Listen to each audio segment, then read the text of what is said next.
이사야서 49장 14절부터 21절까지입니다. 우리 큰 소리로 함께 읽습니다. 시작. 오직 시온이 이르기를 여호와께서 나를 버리시며 주께서 나를 잊으셨다 하였거니와 여인이 어찌 그 젖먹는 자식을 잊겠으며 자기 태에서 난 아들을 긍휼히 여기지 않겠느냐. 그들은 혹시 잊을지라도 나는 너를 잊지 아니할 것이라. 내가 너를 내 손바닥에 새겼고 너의 성벽이 항상 내 앞에 있나니 내 자녀들은 빨리 걸으며 너를 헐며 너를 황폐하게 하던 자들은 너를 떠나가리라. 내 눈을 들어 사방을 보라. 그들이 다 모여 내게로 오느니라. 나 여호와가 이르노라. 내가 나의 삶으로 맹세하노니 내가 반드시 그 모든 무리를 장식처럼 몸에 차며 그것을 띠기를 신부처럼 할 것이라.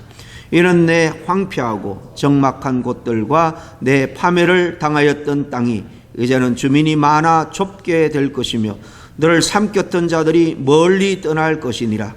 자식을 잃었을 때에 낳은 자녀가 후일에 내 귀에 말하기를 이곳이 내게 좁으니 넓혀서 내가 거주하게 하라 하리니 그때 내가 내 마음에 이르기를 누가 나를 위하여 이들을 낳았는고 나는 자녀를 잃고 외로워졌으며 사로잡혀 유리하였거늘 이들을 누가 양육하였는고 나는 홀로 남았거늘 이들은 어디에서 생겼는고 하리라.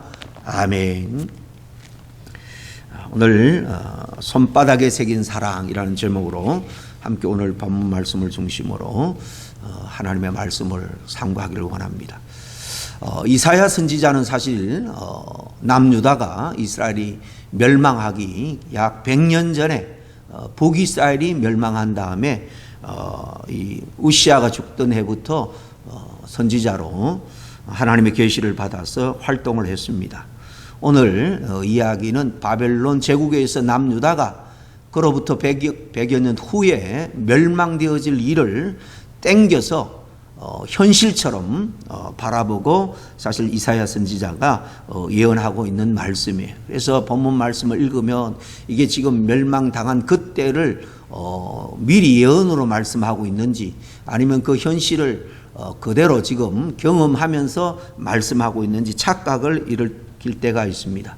하나님의 말씀 계시는 먼 미래에 이루어질 것처럼 그렇게 미리 땡겨서 보여주지만은 우리가 그 말씀은 그대로 이루어지기 때문에 현실로 우리는 대해야 하는 것입니다. 이스라엘 백성들, 특별히 남유다가 바벨론 제국에서 멸망하고 포로로 끌려가게 되죠. 그 포로지에서 정말 힘겨운 포로 생활, 또 주변 모든 제국들, 나라들로부터 조롱과 멸시를 받아야 했습니다. 이스라엘 백성들은 하나님께 자신들의 이 비극적인 현실에 대해서 구해달라 그렇게 소리쳐 봤지만 아무런 소용이 없었습니다. 하나님은 침묵하시고 완전히 등을 돌리고 있는 것처럼 보였습니다. 물론 이 모든 것들은 이스라엘 백성들이 스스로 자취한 것이죠. 그동안 여호와 하나님을 무시하고 우상을 섬긴 그 대가, 지금 심판의 결과로 그들은 고난을 받고 있는 것입니다. 그러나 자신들이 지은 죄의 대가가 얼마나 큰지 여전히 깨닫지 못한 채 이스라엘은 자신들을 향한 하나님의 사랑을 이제 의심합니다. 하나님께서 오늘 14절에 보면 우리를 버리셨다. 우리를 이제 완전히 잊으셨다. 이렇게 실망하고 좌절합니다. 이와 같이 말하면서 이스라엘 백성들은 정말 완전히 좌절하고 절망한 상태가 사실 될 거라는 거예요. 하나님은 그런 이스라엘 백성들을 향해서 이제 다음과 같이 용기를 줍니다. 15절 말씀에 여인이 어찌 그 젖먹는 자식을 잊겠으며 자기 태에서 난 아들을 긍휼히 여기지 않겠느냐. 그대로 혹시 잊을지라도 나는 너를 잊지 아니할 것이라. 어미가 어찌 제 젖먹이를 여러분 잊을 수 있겠습니까? 어미가 어찌 자기 태에서 난 배아파 난 그 아들을 긍휼히 여기지 않겠습니까? 비록 어미가 자식을 잊는다 할지라도 하나님께서는 그의 자녀들, 성경적으로 보면 이 당시는 선민 이스라엘이고 오늘 우리들에게는 영적인 이스라엘, 하나님의 백성 전체를 말씀하는 것입니다. 결코 세상의 사랑은 피를 나눈 부모 자식 간의 사랑도 잊혀지고 식어질 수 있지만은 하나님은 절대로 그렇지 않다는 것입니다. 절대로 우리를 잊지 않는다는 거예요. 하나님께서 이스라엘을 얼마나 사랑하는지 잘 표현하고 있는 말씀입니다. 자식이 나쁜 길로 가면 사랑의 부모는 사랑의 매를 들 수밖에 없습니다. 엘리 제사장이 홈리 비나스 자식들이 제사장으로서 온갖 죄를 범할 때에 그저 말로만 그렇게 하지 말라고 그럴 때에 이 홈리 비나스는 계속해서 타락하다가 법궤가 뺏길 때 함께 전장에서 죽고 말았습니다. 자식을 바로 믿음으로 사랑으로 채찍질하지 않은 엘리도 놀라서 목이 불어 죽습니다. 여러분, 부모가 매를 들고 때린다고 해서 자녀를 미워하는 것이 아니죠. 지금 하는 행동이 정말 분이 나고 해서 매를 들 수도 있지만은 부모의 마음은 항상 그 안에 자식을 향한 따뜻한 사랑으로 모든 것을 하는 것입니다. 때릴 때 부모는 자식보다 사실 더 아픈 거죠. 아버지 하나님께서도 이렇게 자식과 같은 이스라엘을 아프게 하고 싶은 마음은 없습니다. 그러나 이스라엘이 계속해서 죄악된 길로 걸어갈 때에 하나님의 말씀을 무시하고 우상을 쫓아갈 때 하나님은 이스라엘을 사랑하기 때문에 그들을 돌이키기 위해서 올바른 길로 다시 인도하기 위해서 이스라엘을 바벨론의 손에 잠깐 넘기신 것뿐입니다. 이스라엘은 하나님께서 자신들을 버렸다고 생각했지만 실상 하나님은 임마누엘의 하나님입니다. 한 번도 잊은 적도 없고 버린 적도 없고 동행하지 않은 적도 없습니다. 여러분, 우리 믿는 자들의 삶에도 고난이 찾아옵니다. 눈물과 아픔이 있습니다. 그러나 우리 인생의 고통이 하나님께서 우리를 미워하신다는 증거는 결코 아닙니다. 오히려 인류 죄악으로 인해서 찾아온 아픔과 눈물, 또 그 결과의 사망에서 우리를 자유하기 위해서 하나님은 하나밖에 없는 독생자를 이 땅에 보내시고 온갖 고난과 순환을 다 당하게 하셨습니다. 만약에 우리가 이유 없는 고난을 당할지라도 우리가 하나님을 끝까지 신뢰하고 원망하지 말 것은 하나님은 우리보다도 항상 우리의 삶, 우리의 미래에 대해서 더 크고 좋은 합력해서 선으로 만들 계획을 항상 갖고 진행하고 있기 때문입니다. 결코 주님은 우리를 격렬히 여기지 않고 한시도 잊어진 적이 없다는 것입니다. 하나님의 사랑을 불신하고 의심하고 있는 이 이스라엘 향해서 하나님께서 이제 16절에 말씀합니다. 내가 너를 내 손바닥에 새겼고 너의 성벽이 항상 내 앞에 있을 것이다. 장차 바벨론 막대기에 의해서 징계받고 포로로 끌려가서 순환과 고통의 삶을 살아가고 있지만은 그러나 그 절망적인 상황에서도 결코 하나님에 대해서 불신하거나 의심하지 말라는 것입니다. 내가 너를 내 손바닥에 새기기까지 했다는 것입니다. 이 말씀은 하나님께서 우리를 단 한순간도 잊지 않으신다라는 말씀이죠. 그만큼 하나님께서 우리를 사랑하신다라는 말씀을 이렇게 표현하고 있습니다.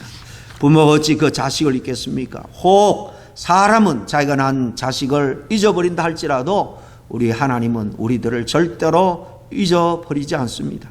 하나님은 우리들의 이름을 주님의 그 손바닥에 새겨 놓았습니다. 여기 또 16절에 보면 뭐라고 말합니까? 하나님께서 너의 성벽이 항상 내 앞에 있나니 그랬습니다.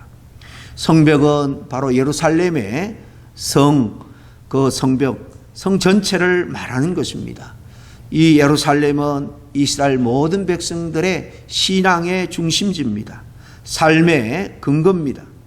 그 당시 바벨론에 의해서 예루살렘은 이미 사실 불타서 다 파괴한 상태로 버려져 있는 것입니다.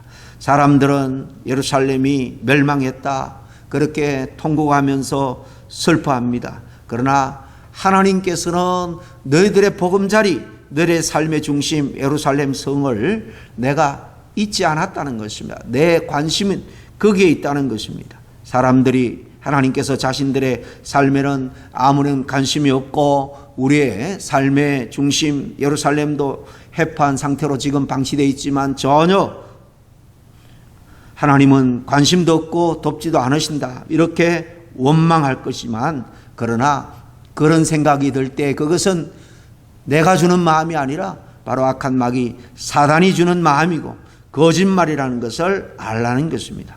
하나님은 그 누구보다도 우리 삶에 가장 깊은 관심을 갖고 계십니다.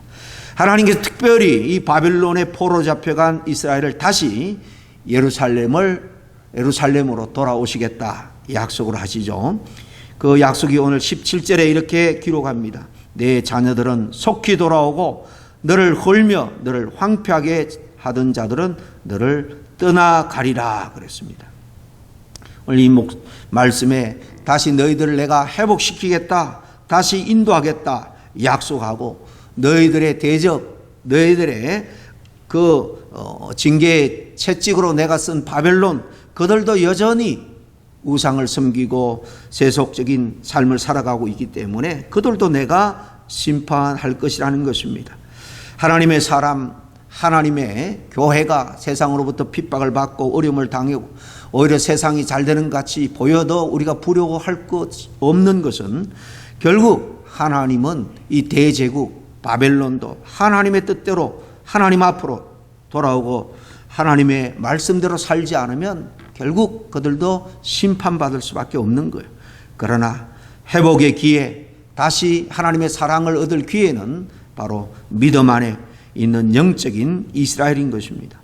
하나님은 이 이스라엘의 영광을 반드시 회복할 거예요. 그래서 18절 9절에 이렇게 말합니다. 내 눈을 들어 사방을 보라. 그들이 다 모여 내게로 오느니라. 나 여호와가 이르노라. 내가 나의 삶으로 맹세하노니 내가 반드시 그 모든 무리로 장식을 삼아 몸에 차며 띠기를, 그 장식들을 몸에 띠기를 신부처럼 할 것이라.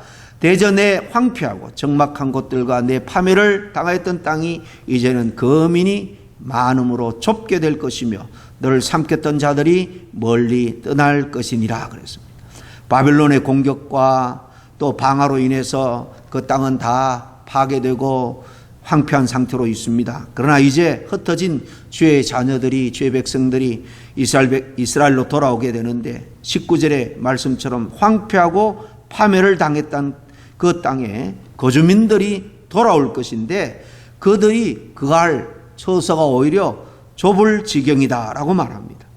이 모습은 하나님께서 이스라엘을 다시 한번 번영하도록 회복하고 부흥시켜 주실 것을 약속하고 있는 것입니다. 18절 중반에 하나님은 내가 나의 삶으로 맹세한다 라고 말합니다. 내가 맹세하기까지 내가 너희들을 다시 회복할 것을 약속하겠다. 다시 돌아올 때 더 크게 부흥하겠다, 부흥될 것이다 라는 말입니다. 선민 이스라엘은 사실 구약시대에 하나님의 구원의 도구로 쓰임받았습니다. 더 크게 이렇게 회복과 부흥을 약속하는 것은 이 선민 이스라엘을 넘어서 이방 땅까지 하나님이 구원과 사랑의 손길을 펼쳐서 저와 여러분처럼 모든 민족들 가운데 다시 하나님의 자녀, 하나님의 선민 이스라엘을 모으겠다는 것입니다. 이 약속은 오늘 신약시대에 그대로 이루어지고 있는 것입니다. 심지어 이 바벨론 대적을 멸망시키겠다라고 약속하시죠. 이런 하나님의 구원이 성취될 때에 이 후손들이 우리가 거하는 이 거처가 너무나 좁다 이렇게 말할 정도로 하나님의 구원의 역사가 얼마나 놀라운지 기뻐하며 놀라게 될 거다라는 말씀입니다. 마지막 21절입니다. 그때 내 심중에 이르기를 누가 나를 위해서 이 무리를 낳았는고 나는 자녀를 잃고 외로워졌으며 사로잡혔으며 유리하였거늘 이 무리를 누가 양육하였는고 나는 홀로 되었거늘 이 무리는 어디서 생겼는고 하리라. 마지막 때 이스라엘 백성들이 하나님께로 돌아오게 될 것입니다. 그들이 정말 진정 예수 그리스도를 구주로 믿고 하나님께 돌아올 때에 우리가 낳지 않았지만은 전 세계에 이렇게 하나님의 자녀들이 많이 있는 것을 보고 이스라엘 백성들은 놀라게 될 것입니다. 분명 우리는 바벨론 칼에 멸망당했는데 도대체 어떻게 우리가 이렇게 다시 회복되었는지, 어떻게 이렇게 온 땅에 하나님의 백성들이 차고 넘치는지 마지막 때에 지금 이스라엘 백성들도 정말 보면서 놀라게 될 것입니다. 하나님의 은혜 때문입니다. 결코 잊지 않으시는 손바닥에 새기는 하나님의 그 사랑 때문에 결국 하나님의 구원은 이렇게 확장되고 완성될 겁니다. 여러분, 예수 그리스도를 믿고 따르는 우리 성도들이 누리게 될 복이 바로 구원과 회복입니다. 원래 우리는 죄인으로 태어나서 다 멸망받을 수밖에 없지만은 주님께서 먼저 저와 여러분을 구원해 주셨습니다. 그리고 인생의 마지막 날 모든 삶을 돌아보면서 하나님이 우리에게 베푸신 복이 얼마나 큰지, 마지막 때 구원 얻는 것도 물론 은혜겠지만은 미리 구원받고 하나님의 영광을 위해서 하늘나라 상급을 위해서 쓰임받을 수 있는 이 귀한 은혜와 정말 축복의 기회가 우리에게 있었음을 생각하면서 오히려 내가 더 충성하지 못한 것, 이런 축복의 기회에 더 헌신하지 못한 것에 대해서 안타까워할지도 모르겠습니다. 하나님은 단 한 번도 우리를 잊으시거나 버리신 적이 없습니다. 하나님은 우리를 사랑하셔서 주님의 이름을 우리의 그분의 손바닥에 새기셨고 늘 그분의 사랑을 우리를 향해서 기억하며 쏟고 있습니다. 이 사랑을 우리가 풍성히 누리고 또 우리는 더욱더 주님을 이 사랑에 합당한 사랑의 삶을 베풀면서 살아가야 될 줄로 믿습니다. 새해 한 해는 사랑으로 가정이 더욱더 은혜가 넘치고 교회가 사랑의 은혜가 넘치는 그런 한 해가 될 수 있기를 간절히 축복합니다. 기도하겠습니다. 하나님 아버지, 감사합니다. 죄로 말미암아 바벨론 채찍에 맞았지만 그러나 하나님은 하나님께서 선택한 이스라엘 영적인 하나님의 백성들은 손바닥에 그들의 이름을 새기고 그들 향한 사랑을 결코 잊거나 또 아버지 하나님 정말 그들 향한 사랑의 손을 거둔 적이 없음을 우리가 오늘 말씀을 통해서 아버지 하나님 확인할 수 있도록 인도해 주시니 감사합니다. 100년 후 되어질 일을 예언했지만 그 100년 후에 그대로 그 일은 현실로 된 것처럼 하나님의 약속은 우리를 향한 부흥과 회복의 약속은 우리의 미래에 여전히 현실화 될 줄로 믿습니다. 미래를 믿음으로 오늘로 누리며 살아갈 수 있는 우리 모두가 될 수 있도록 인도해 주셨기를 간절히 바라고 원하며 예수님 이름으로 기도하옵나이다. 아멘. 이제는 우리 주 예수 그리스도의 은혜와 하나님 아버지의 크신 사랑과 성령님의 위로 인도 역사하심이 어제 남은 여생 정말 시련과 역경 앞에서도 하나님의 큰 사랑과 은혜만 붙들고 오히려 하나님의 사랑과 은혜에 저희들이 보답하며 헌신하며 살아가는 삶을 살기로 헌신하는 우리 모든 성도님들과 우리 몸된 교회 위에 지금부터 영원토록 함께 있기를 간절히 축원하옵나이다. 아멘.